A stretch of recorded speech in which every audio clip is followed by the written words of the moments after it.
Hi, it's Pat Fitzgerald, the VA loan guy. Today we're going to talk about escrow holdbacks for repairs.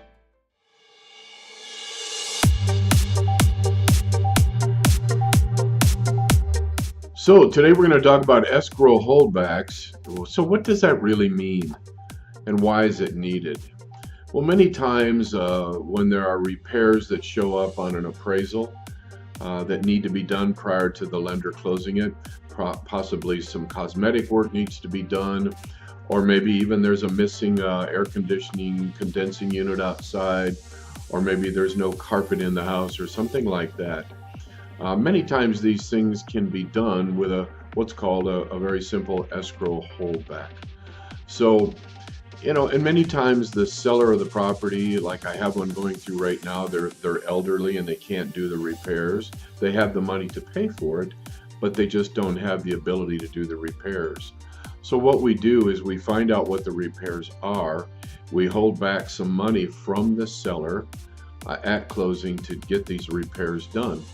Mostly these are things like cosmetic repairs, but it could be as much as a roof, some flooring work.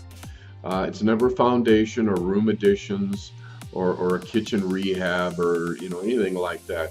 These are minor things that can be done within no more than a week, preferably a day or two. Some mortgage providers will not do this at all, others will. So be sure whoever you're going through on your loan that you touch base with that lender to make sure if they're willing to do this. But it's very simple. But generally speaking, here's how it works. If we have, let's say, I don't know, $5,000 worth of work that needs to be done. Let's say we have a missing air conditioning compressor unit outside that needs to be replaced. The title company, or the mortgage company will require that 150% of those funds that it's going to cost to do those repairs get held back at the title company.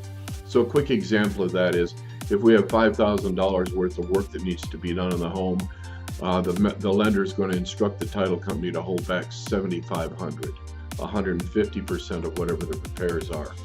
Once the repairs are done very quickly, then the lender will send the appraiser back out there to verify that the work has been done.